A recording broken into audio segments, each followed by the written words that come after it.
আমাৰ বিত্তীয় প্ৰধান প্ৰমোদ বড়ো ডাঙৰীয়া, আমাৰ ৰাজ্যসভাৰ MP ৰেণুকা নাৰ্জাৰী ডাঙৰীয়া আৰু আমাৰ নিখিল বৰা ছাত্ৰ সন্থাৰ সভাপতি দীপেন বড়ো ডাঙৰীয়াৰ আমি এটা সজাতি দলে আজি আমাৰ গৃহমন্ত্ৰী তেখেত অমিত শ্বাহ ডাঙৰীয়া তেখেতৰ বাসভৱনত আহি আমি সাক্ষাৎ কৰিছিলোঁ।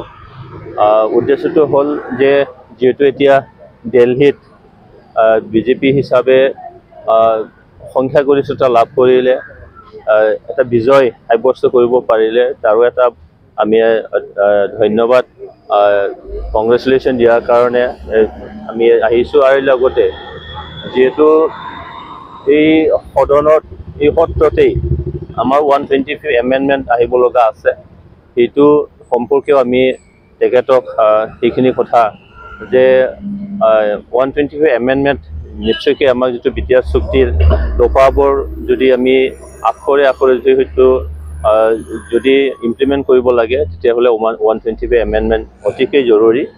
তাৰ বাবেও তেখেতৰ ওচৰত আমি সেইখিনি কথা লৈ আহিছিলোঁ।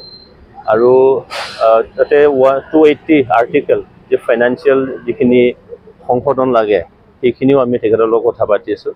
অলপ আগতে আমাৰ দীপেন বড়ো ডাঙৰীয়া কোৱাৰ লেখীয়াকৈ যে নিত্যানন্দ ৰায় ডাঙৰীয়া তেখেতৰ লগতো আমাৰ আলোচনা হৈ আছে, আৰু গোবিন্দ মোহনৰ আমাৰ যি ছেক্ৰেটাৰী তেখেতৰ লগতো আলোচনা চলি আছে। এইটো খাটাং যে এইবাৰৰ যিটো ছেশ্যন, এই ছেশ্যনতেই এই 125 এমেণ্ডমেণ্ট নিশ্চয়কৈ আহিব। আৰু আমি বিশেষকৈ আশা ৰাখিছোঁ যে মাৰ্চৰ পৰা এপ্ৰিললৈকে যিখিনি ছেকেণ্ড ফেজৰ যিখিনি অধিৱেশন হ'ব এইখিনিতে নিশ্চয়কৈ আহিব।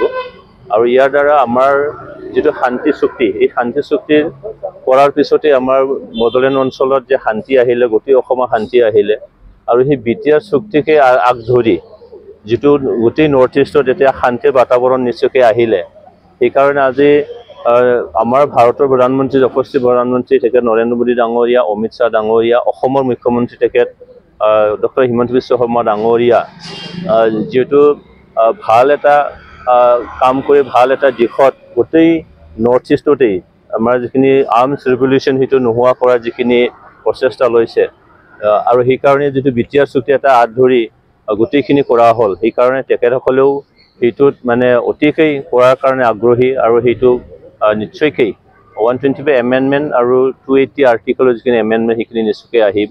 আৰু ইয়াৰ দ্বাৰা বিটিআৰ অঞ্চল বা গোটেই অসম বা নৰ্থ ইষ্টত শান্তি পাৰ্মানেণ্টলি আমি নিশ্চয়কৈ স্থাপন কৰিব লাগিব। এইটো এটা আধাৰ হিচাপে, সেইকাৰণে আমাৰ বিশ্বাস।